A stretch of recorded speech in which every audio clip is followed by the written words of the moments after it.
Testing. Yeah, see that? Check. We all right.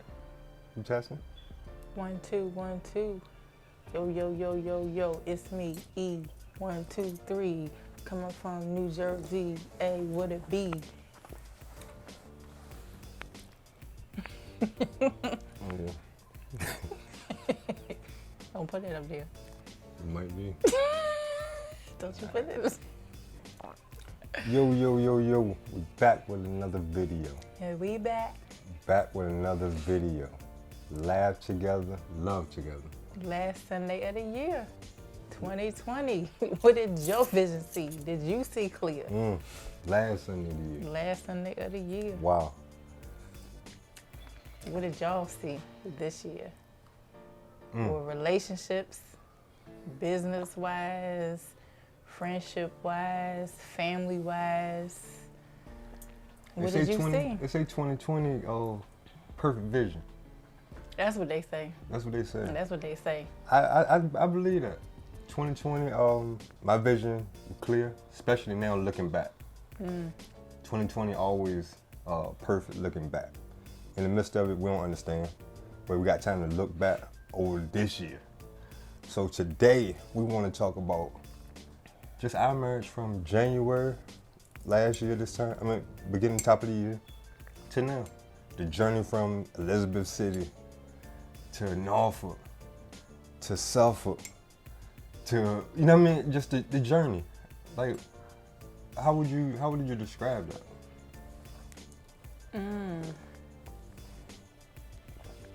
I would say it was like it's hard to describe that because it happened so fast, you know. Right. It really did happen so fast, and amongst that, I think like when we went to Elizabeth City, it was like a lot of friends and family was like, "Oh, you're so far away, and why are you there?" But I felt like God was pulling us away because He was dealing with us internally, and it was that time that He put us away at a campground to really deal with us so He can focus with us, you know. And we gained new friendships and focus there, and still had our Mount family there, you know. But He really dealt with us there personally, one-on-one, I think. Absolutely. Yeah, I mean, that's the summarize the whole time we was there in EC. I'm saying as far as just the moves for this year. You know, we laughed together, loved together. Oh, it was so we are sharing the our marriage whole, experience. I mean, So it what was I'm saying is, crazy hold on, up let and down. me finish. So what I'm saying is, as far as the marriage, you know, just trusting God 100%. Let Him do the leading, and just trusting. Times where we went to the hotel after leaving the Airbnb, how we had all our things packed in the truck. At the food court, not knowing where we were gonna go. Yeah. You know what I mean? We just want to be transparent with the people to let them know everything. Like, because somebody can see the smiles, the joy, but it's the story behind it. It had to be trust in Him, because even on the flip side of the laugh together, you know, I was in the car crying, you know, and it was like, God, I don't think I married the right person. You know, like, I don't know, God, that husband at the house, I don't know if that was the right choice, you know. But like he said, trusting Him, you know, not making no rash decision out of emotional feeling, and that's why it's important that you are connected to the right person and the right people. Married individuals, someone in leadership, if you aren't connected to a church, you know, someone, a counselor, accountability partner, you know, that can lead you in the right direction and point you and talk to you.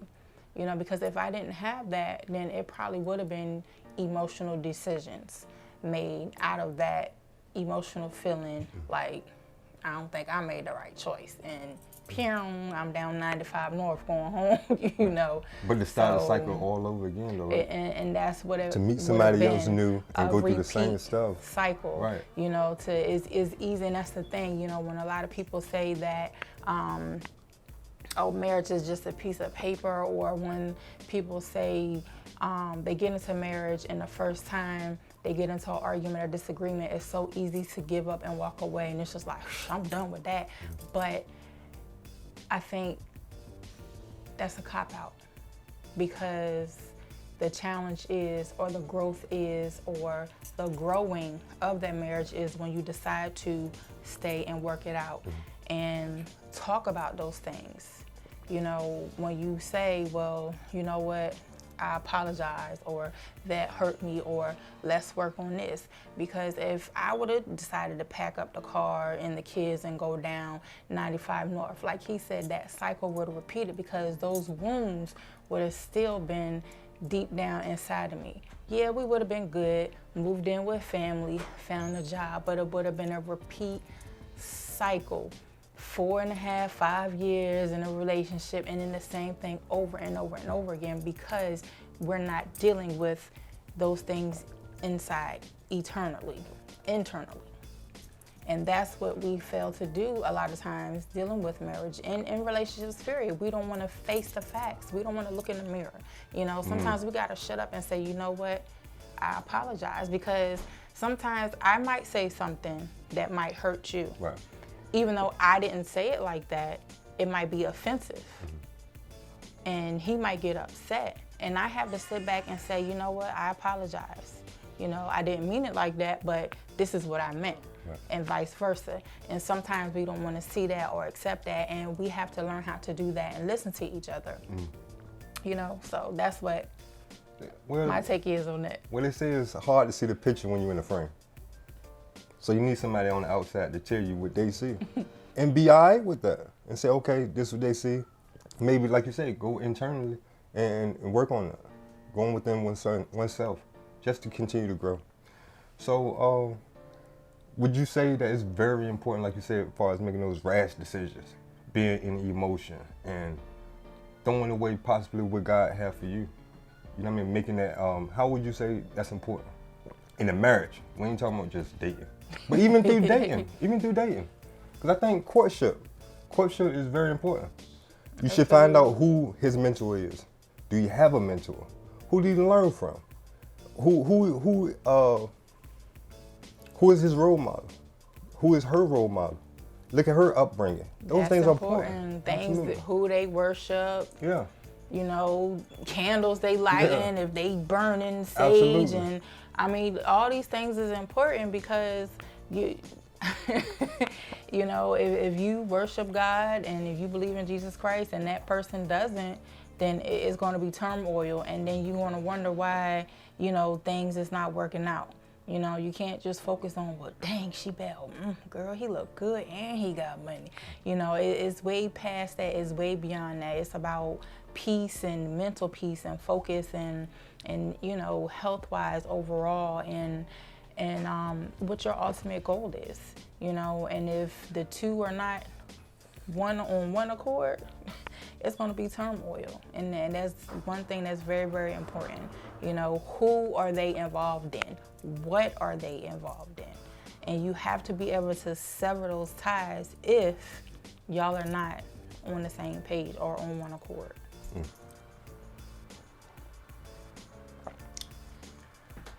I'm good.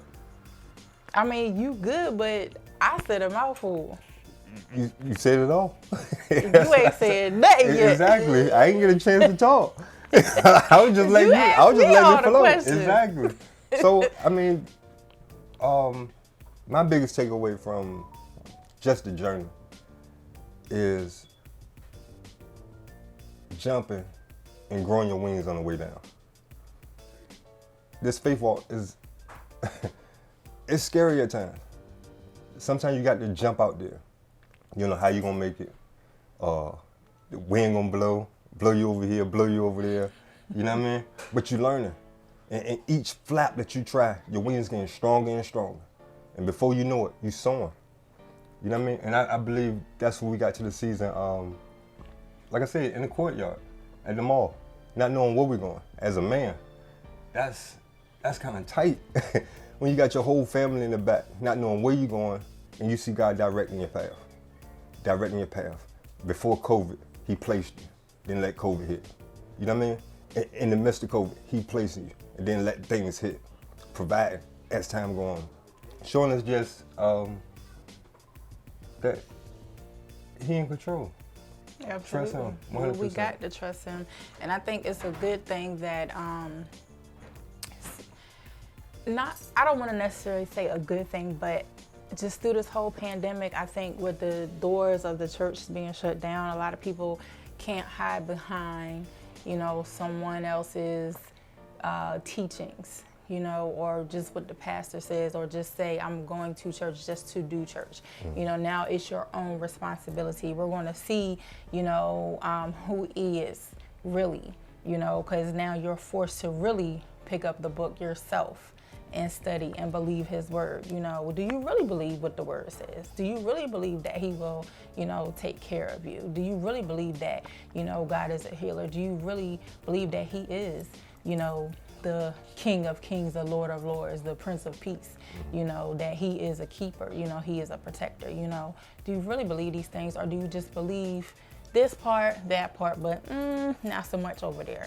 So that's something that's important. Not just the parts that make me dance. Yeah. Not the parts where I got to change though. But that's 2020. That's 2020.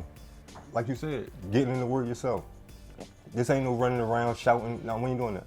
You one-on-one time. That's what he wanted. One-on-one. You know what I mean? The other things, the different things that we got to work on. You know what I mean? The smoking, the drinking, that kind of stuff. You know what I mean? And there ain't nothing wrong with it. It's step by step. But that's why he set this time apart. You got to start somewhere. Yeah. Because even There's with no me, condemnation. When I was working, and he showed me and he convicted me on that. And he said, look, daughter, you'll set your alarm to get up every morning to go to work. Set it 30 minutes early to make sure you stop and get your coffee.